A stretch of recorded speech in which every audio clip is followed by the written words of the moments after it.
Hello. I'm making a video about 25 albums that I really like from 2020. This is pretty unplanned, and I don't have really coherent, concise things to say about all of these albums, but I think they're all really great, and I might want to do another one of these because I definitely have more albums that I enjoyed that I'd like to, talk about at some point. But yeah, I just thought this would be fun. Currently in quarantine right now, so yeah, just a fun project. So let's get into it. First album. First up is I've Never Been to the Sea Before by Desolate Horizons. This is a really beautiful ambient drone album. And when I say ambient drone, I mean kind of these long, slow textures. I like ambient drone because to me it's almost like music reduced to nothing but this kind of emotional essence.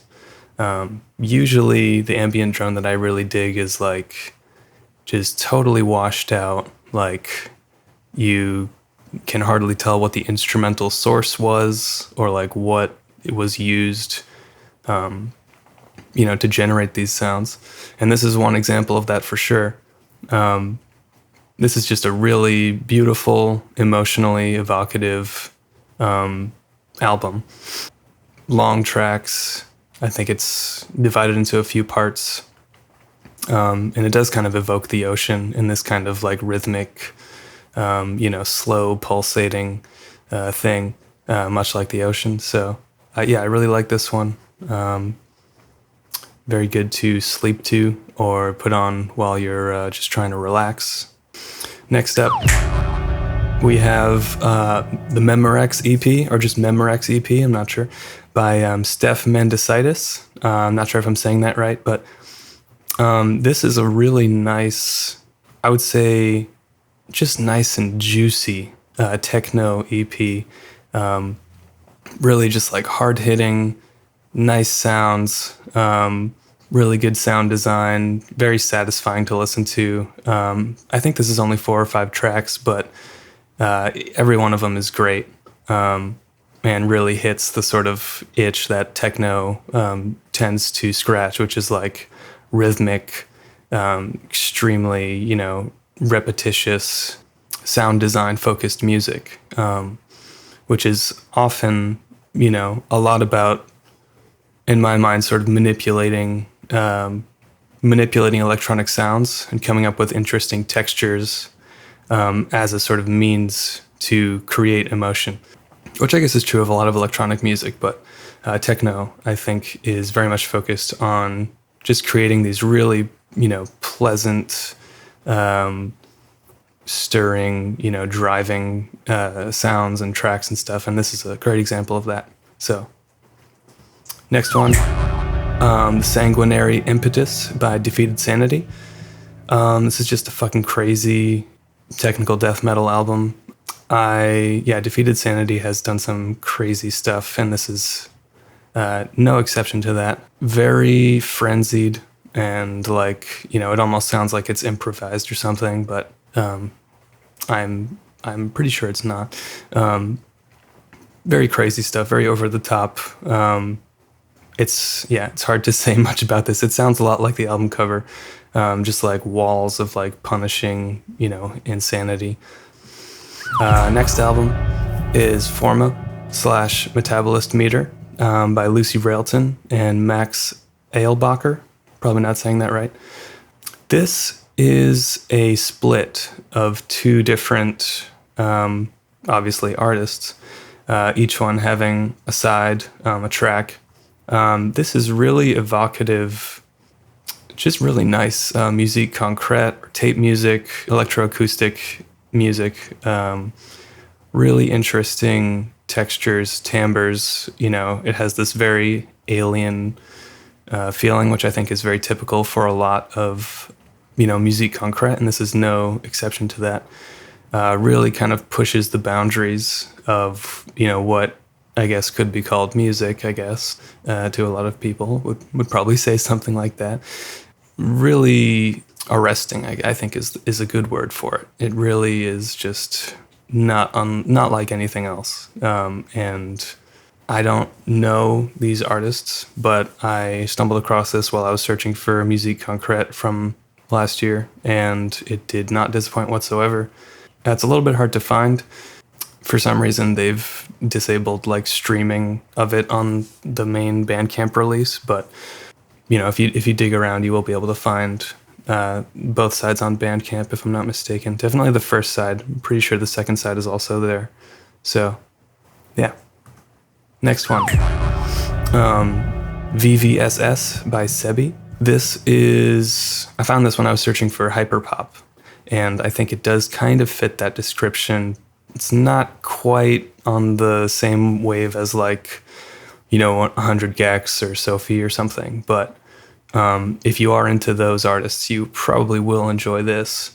It's really just totally over the top, you know, I guess hip hop trap. Definitely in that area where it's like, you know, is it hip hop? Is it, you know, R&B or something? I mean, I think at this point the lines are getting really blurry.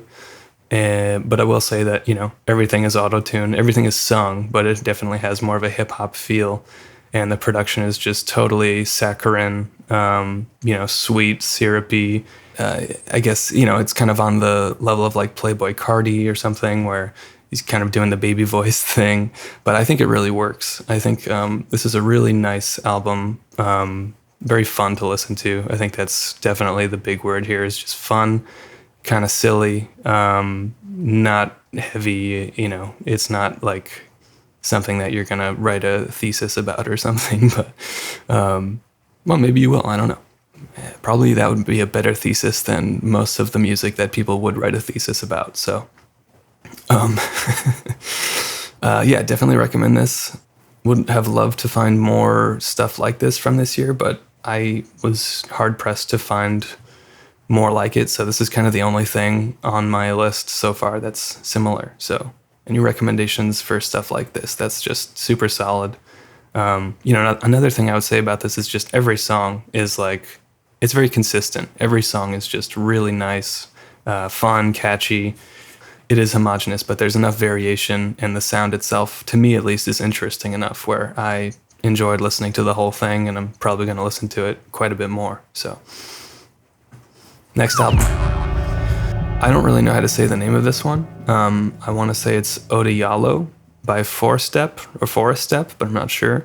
The artist, I don't think, is from America. I want to say it's Swedish or something, but I'm not sure. I think this is a really special album. I really like this one a lot. I think if I had to pick a top 5 for last year, this would probably be in it.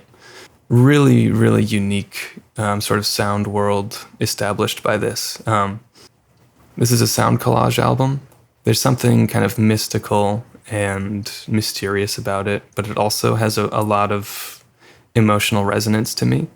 To me, it reminds me of almost like literature or something, which probably sounds pretentious, but it just has this quality about it that is... It's hard to put into words, but I think that this is a really resonant piece of music that I hope a lot of people hear because it's very special. To me, it sounds like a sort of strange trip to the countryside or something where you're experiencing a lot of emotions and you don't really know, you know, how to feel by the end of it, but you definitely went through something important that you're probably going to remember for a long time. Something that you're not, you know, something that's not in your everyday experience and that has, you know, a weight to it that you will probably take a long time to process. Yeah, to me, it feels very human and very much like an experience, like a human lived experience. And I think that's really neat. And I really highly recommend this one. Next. Is 2022 by Loto Retina. This is a really cool, I would say kind of experimental footwork, not sure, album put out by Orange Milk. I'm a pretty big fan of Orange Milk, and I think this album is it's an example of why I like Orange Milk so much, because they put out albums that are just totally weird and unlike anything else that you'd ever hear. And this is a great example of that. If you're, it's hard to talk about it because it's just so unusual. But if you're interested in, weird kind of skittery IDM-esque rhythms that have a little more of a sort of bodily element to them than I think a lot of IDM does, and just some really cool sound design, check this one out. Next one. I don't know how to say this name. Nobody knows how to say it. I think that's the point. I'm just going to try it anyway for the fun of it. Thraithraki by Incentithrac. This album is fucking crazy. I really, really like this one. As far as genre categorizations go, I would say this is a technical death metal album. But if I'm not mistaken, and I could be wrong about this, but I am under the impression that it was built around drum improvisations performed by Weasel Walter, who is this kind of, musical mastermind dude who does a lot of music that kind of sits between free jazz, noise rock, and metal, brutal prog, and stuff like that. Pretty much everything that I've ever heard him done has been extremely intense, cathartic, and focused on this kind of, it feels like he's putting his entire soul into his performance and kind of screaming through his drum set or something. I guess the main difference being that it was, if I'm not wrong about the way it was created, which I totally could be, these drum improvisations were then layered with, guitar and bass and vocals, and the end result is this just fucking pummeling technical death metal album, which sounds totally unlike anything I've ever heard. Well, not totally unlike anything else I've ever heard. It sounds like a technical death metal album, but just like turned up to 12 or something. It's just fucking crazy. And I was a big fan of Incentithrac's last album, which was more improvisational sounding. This one sounds like it could have been written, and I think maybe it was, I don't know. But it's really fucking good.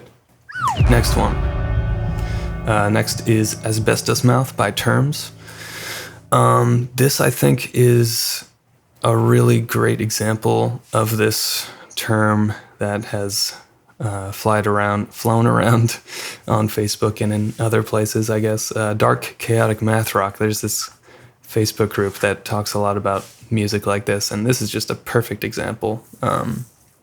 Really just wiry, complicated, intense math rock that's, it's not like your kind of twee music in 5/8 or something. It's like really intense and more like Hella or Yowie.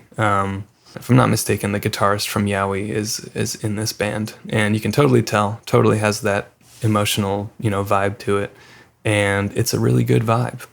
This is a really, really strong album, and I'm looking forward to, seeing what else these guys put out, which I guess is true for all of the, albums on this list, but yeah.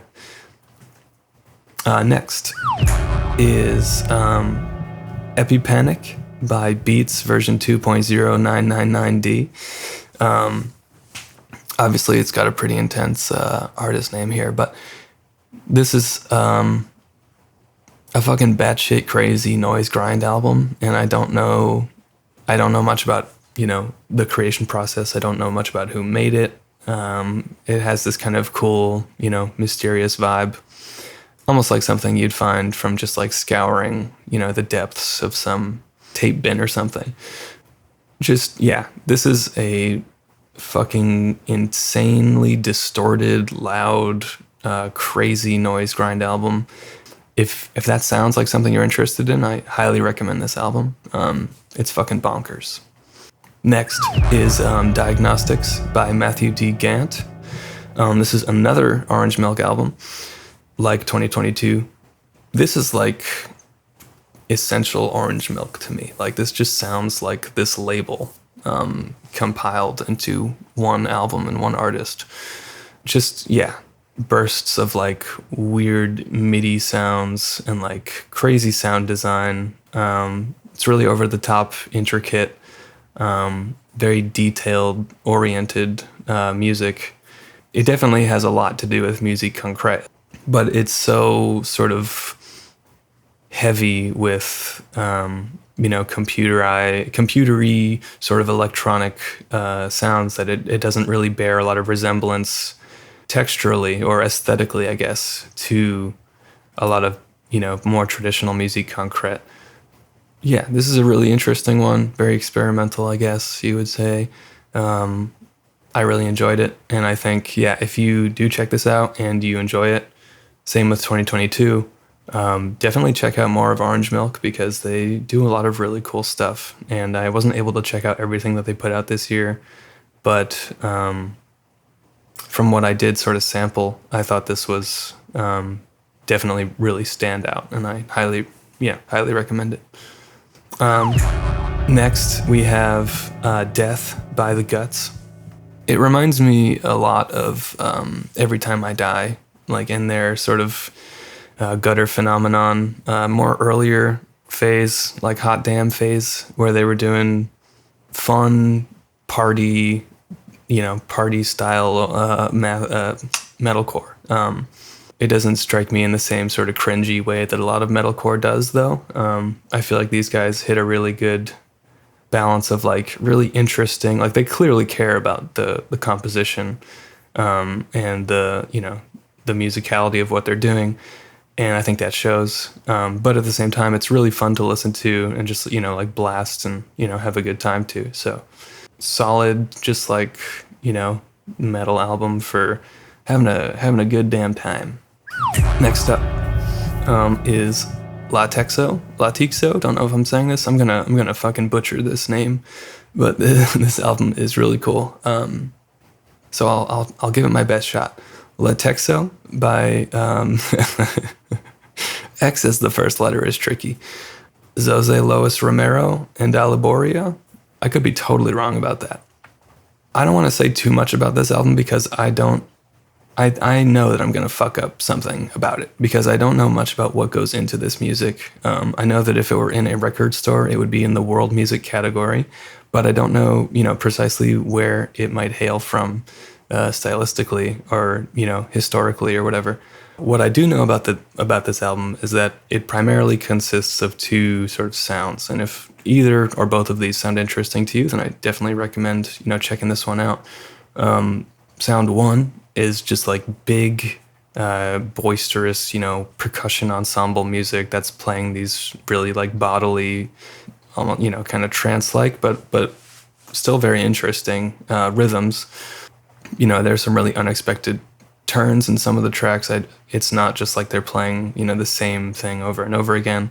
And yeah, it has this really just nice, like large percussion ensemble sound that I really enjoy.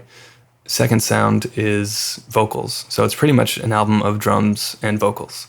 So kind of minimal in that way, but really, really compelling, I think. Like this music is it's fun to listen to, and it has this really bodily aspect to it. And like I said, there's a lot of interesting moments in this album. I think this is a strong one. Another word on the vocals, I guess I should say that it's mostly group vocals. It sounds like it sounds like an ensemble of mostly women, sort of yelling this kind of loud but melodic stuff. I wouldn't say it's screamy in any way, but it is like a louder, almost like a chant or something. Yeah, it kind of reminds me of, that like Bulgarian women's choir stuff. I might be messing that up. Bulgarian? I think it's Bulgarian, where they do just really interesting, unique harmonies. That's definitely present here, where they're really not singing like, major scale, normal stuff that you'll hear in everyday, Western music. Next album is Indwell by Methwitch. This has got to be one of the heaviest things I've ever heard in my life as far as metal goes. It's like, yeah, that Incentithrac album is like cranked to 11. 12, I said. And I would say the same thing about this. This album is like the mixing, the music, the intensity of the vocals are all just on another level. I feel like, and this is a one-man band, which is pretty impressive. This is definitely like way more intense than pretty much any other metal album I've ever heard. Like, as far as sheer just like rip your fucking face off intensity goes, like this album, I feel like it's pretty hard to beat. Yeah, there is, I guess for me, the only downside personally is that it kind of hits this sort of new metal. There's one or two songs that kind of have this new metal thing going on, which I don't really resonate with very much. But everything else about this album is fucking great. And yeah, totally worth, those one or two songs. It's not that they're bad. I just don't, to me personally, they don't really fit with the rest of the album. They don't really add to it. But I'm not a huge new metal person. There's like a few songs that I like, and it's kind of nostalgic for me, but I wouldn't really like go listen to a new metal album. So I guess there's that. Anyway, regardless of all that junk, this is a really great album and definitely highly recommend it. All right, next on the list is Moistured Bag by Reese McLean. This is more of a noise album, I guess. I guess I'd kind of put it into sound collage, noise, somewhere in there. I think, yeah, what really makes this album stick out is the sort of sound palette that the artist is drawing on. It all has this really sort of, Saturday morning cartoon, but like fucked up beyond all recognition quality, which personally is something that I really enjoy. And I'm always, looking for stuff that has that kind of, has this really like goofy, absurd, surreal quality to it, but is also like heavy and, weird and fucked up and stuff. And this album like 100% hits that like dead on. If there was like a subgenre of like cartoon harsh noise or something, this would totally have a nice home there. I really like this album a lot, and it's very unique. Definitely not everyone's gonna like it. Definitely could be easily construed as very annoying, but I think that it is, if you enjoy noise music that's abrasive and, experimental textures and, weird aesthetics and stuff, then definitely give it a spin. Next up is Ijitsu by Galaxy Burp. This is another one that's pretty hard to talk about. It's pretty weird. I would put this in the kind of noise grind, maybe mathcore or something, area. I get the feeling that it was made by one or maybe two people. There's definitely some drum machine stuff going on here, and it is really, blown out, heavy, distorted production. Very, very intense. Another like rip your face off album, which I think I have a few of on this list, I guess. Hard to talk about because it's so strange, but again, if these descriptors sound interesting to you, then I would really recommend this, especially because I don't think this is an album that a lot of people have heard, much like Epipennic. This type of thing I think really gets overlooked by like, heavy music blogs and stuff like that, but it really shouldn't, because this is some really cool stuff, really like boundary pushing, intense, cathartic, and fucked up music that I really enjoy. Next up is BRV 001 by Nikki Estrefi and Draugr. I'm not sure if I'm saying Draugr right, but yeah, this appears to be the first release on a new techno label featuring Nikki Estrefi, and I don't know Draugr, so I'm more going to focus on Nikki Estrefi, just because I'm not super familiar with Draugr. I will say that Draugr's inclusion and contribution to this EP, and it is an EP, I think it's only 4 tracks, is really nice, and it totally makes sense that Nikki Estrefi was paired with this this other artist. Their sounds totally work together. Nikki Estrefi is really cool. I'm not super like deeply informed about techno, but I stumbled across Nikki Estrefi based on someone's recommendation a few years ago or a couple years ago, and I was just instantly super into it.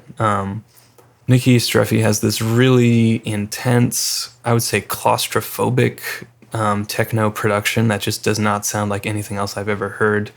And this EP like totally continues the trend. Trying to remember the name of the other EP that I know from Nikki Streffy, but that one is definitely one of my favorites.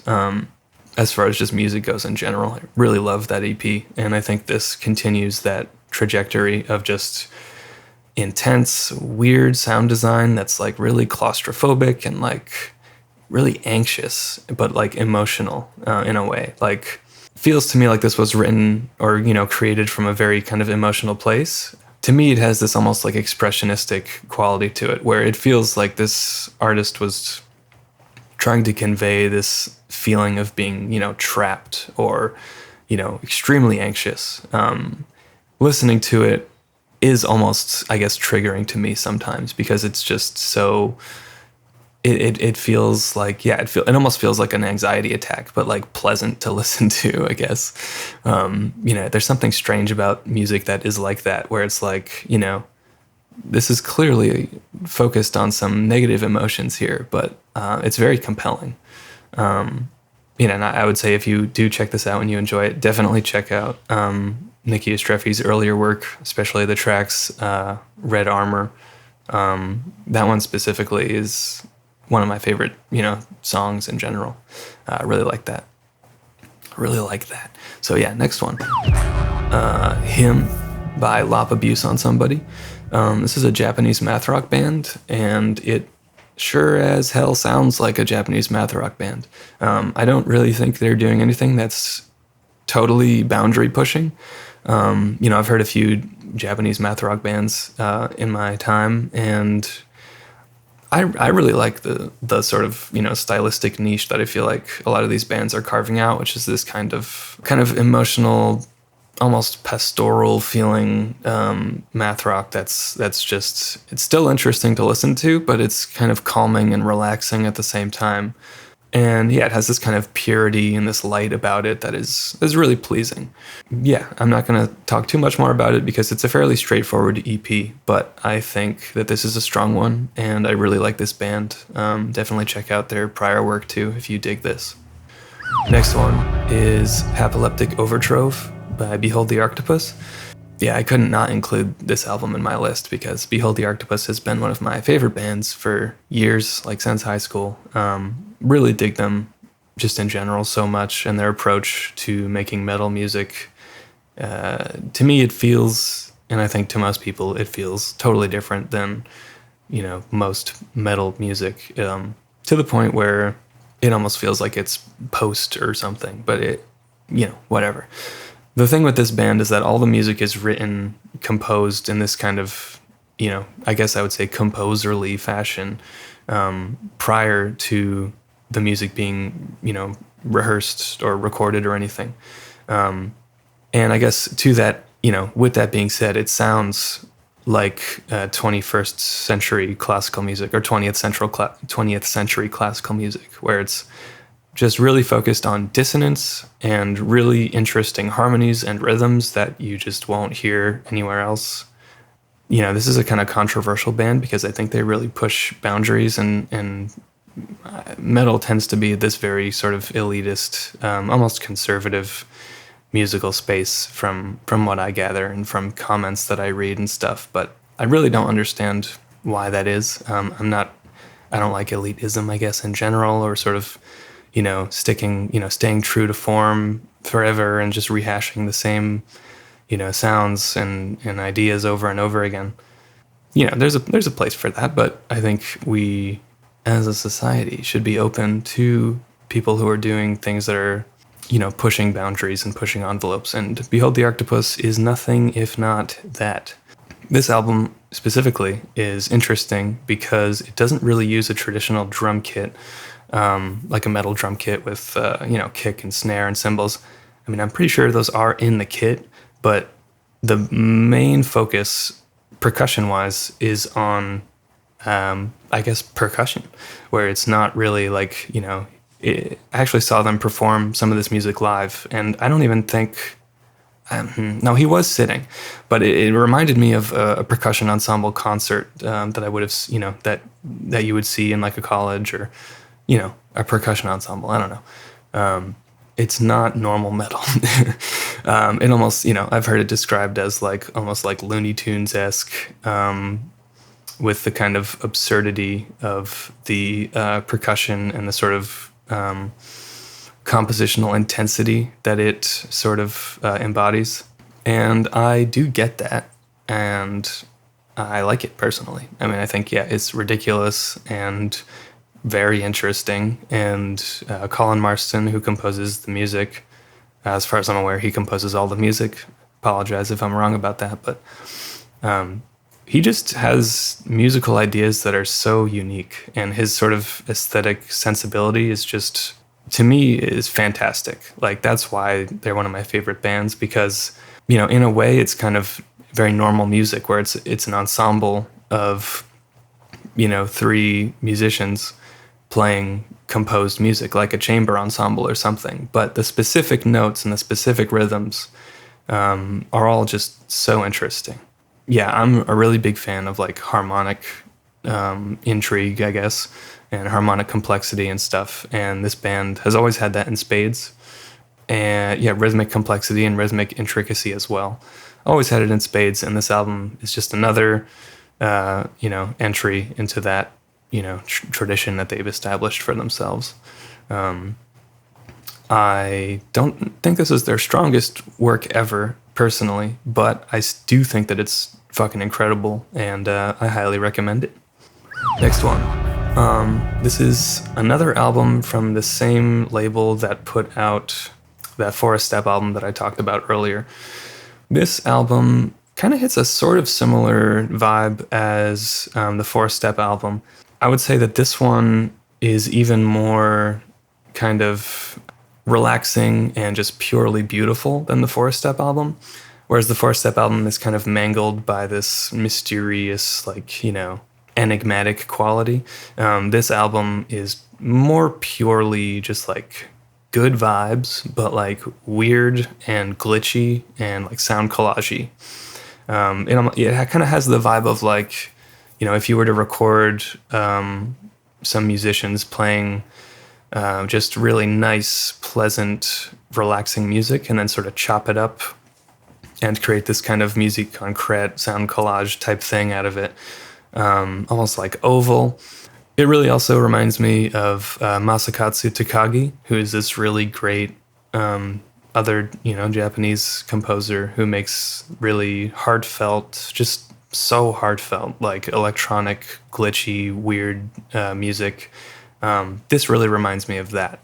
More than anything, that would be the main parallel that I would draw it to, which I know, not that many people will be aware of, this other artist either.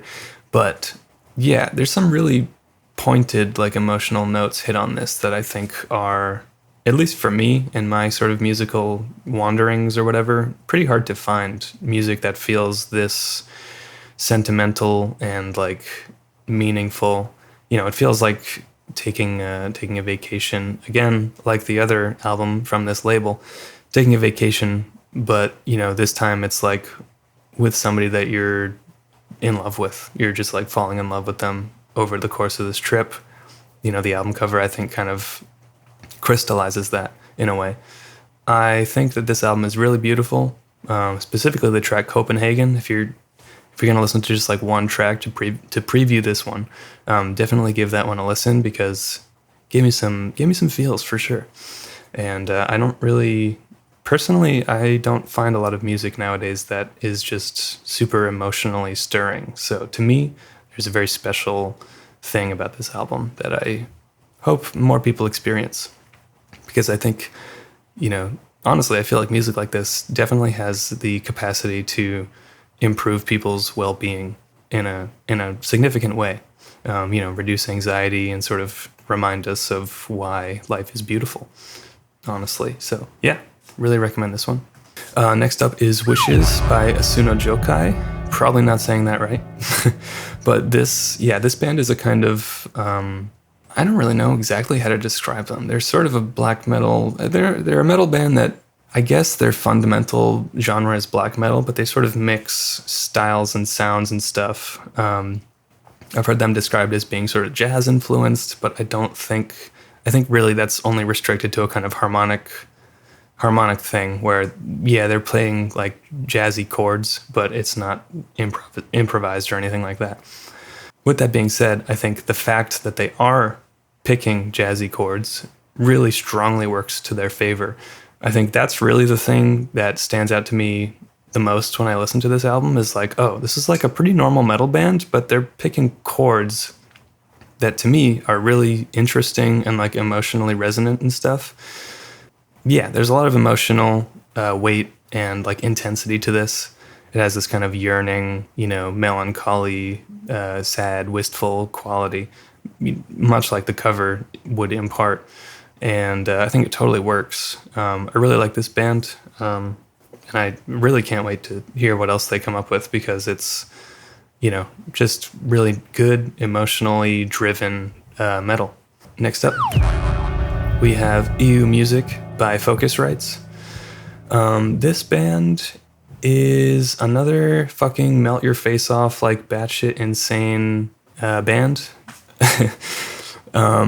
Yeah, mathcore I think would be the main. Actually, in the first track, they have this announcer person describing the album as like mathcore and whatever that is or something. The announcer says, and yeah, I guess technically it is mathcore, but it also feels like they're almost pushing into something different and more insane than mathcore even is already, which is rather insane. This is. I guess there was just a ton of albums in 2020 that were just like fucking crazy. And this is one of the most crazy of them. I think they used the word chaotic to describe this album or EP or whatever on the Bandcamp page for it. And I think it really is chaotic. There's some just fucking crazy moments on this that you won't encounter anything like that unless you're venturing onto the sort of plane that these guys are on and checking out some really weird, obscure mathcore. So, yeah, it definitely has kind of a noisy, dissonant quality to it that I really enjoy. There are a couple moments on here that do have this kind of more open, emotional sort of quality to them, which I think is pretty rad. But, yeah, for the most part, this is just like blistering, fucking crazy math rock. So, yeah. Next up is Drain by Graham Cartna. Graham Cartna is really cool and a really unique artist who makes this kind of weird video gamey feeling like synth pop, I guess. I would definitely classify as like experimental pop or avant pop or something.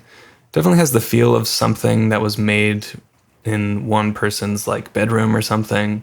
It's really interesting. Like the timbres he picks, the sort of weird edits that he does to, everything in the music. Really interesting album.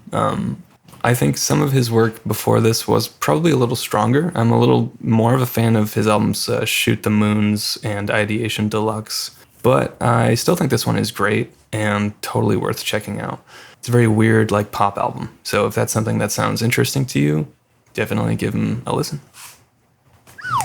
Next up is Locus by Satyr. I was kind of on the fence about whether or not to put this on because I know these guys have probably gotten a pretty good amount of press or whatever for this album. I could be wrong about that, but that's just the vibe I got looking at the Bandcamp and all that. But I decided to include it anyway because I think it's really good, just really high quality. I'm trying to focus more on music that's not, that you won't hear on a lot of best of lists and stuff, and I have a feeling that this album is probably on a lot of best of lists for people that are into, math rock and stuff like that. But regardless of all that shit, this is a really cool album. Kind of reminds me, it personally brings me back to like high school, and like, my friends back then were like super into like post-hardcore and like August Burns Red and stuff. And this kind of reminds me of that. I could be a little bit off base in saying that, but that's just what it sort of feels like to me. It feels to me like this kind of emotionally sincere, like, but intense and like heavy metal album that it just brings me back to high school, honestly. It kind of reminds me of like Fall of Troy or something, who I was never like, super into, but that's definitely just something that it, calls to mind. Yeah, I don't exactly know what genre this would be. I guess maybe mathcore or math rock or something. Somewhere in the middle of those two, I guess. But it has this kind of emotional quality to it that I thought was really nice. The instrumental work is great. Very technical album, but still very accessible. Definitely something that you could probably put on to like your pop punk friends, and I don't think they would really bat an eye or something. But it's really cool, interesting music that again was kind of emotionally stirring to me because it brought me back to this, this nice kind of nostalgic place. So yeah, pretty big fan of this album. Yeah, check it out. Last, but definitely not least, is Farewell to All We Know by Matt Elliott. This is kind of a really, if you take a look at the album cover and it kind of resonates with you, I would say maybe check it out. It's this kind of doom and gloom, like folk album. This guy has a really crazy rich, like bass baritone voice, and he really uses that to the full extent. The mix and the engineering on this album is great. His voice is just like way up front, and it has the most bass, bar none, of anything in the music, in the mix, which I think totally works in its favor, and I thought was a really interesting move, mix-wise or whatever.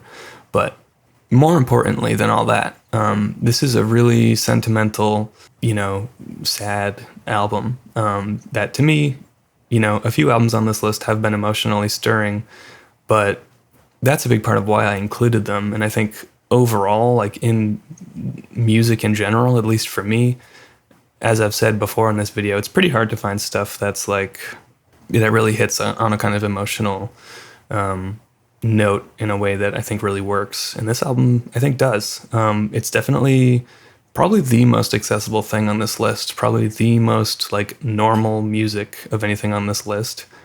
But, I certainly wouldn't say that that's a bad thing. Yeah, it has this misty, doomy feeling to it, while also being very, sincere, sentimental. It has the feeling of somebody, the name of the album really sums up the vibe. It's Farewell to All We Know. It's very, it feels like Matt, I guess, was processing a lot of grief and sadness when this album was written. And that really, really shows. It's very powerful. It's not on the kind of like crazy, ironic level that a lot of the music on this list is. So it might require, for some people, it might require a little bit of opening up, as it did for me. When I first started listening to it, I was like, there's this kind of gut instinct of like, I'm too cool for this, but like, yeah, fuck that. Like, this is really stirring, powerful stuff. And I think, I think a lot of people would dig it. Last, I know I already said last, but very last, I just figured I'd point out that my album came out last year. It's called Lunar Journal. My artist name is Giant Bastard Sword Madrigal. This is kind of, it's kind of a weird album in a way. To start off with, it's a harsh noise album. So if you're not interested in harsh noise, don't check it out. But it's more emotionally oriented than I think a lot of harsh noise is. It's basically composed of a bunch of what I'm calling diary entries or journal entries over the course of, I think, 2.5 months.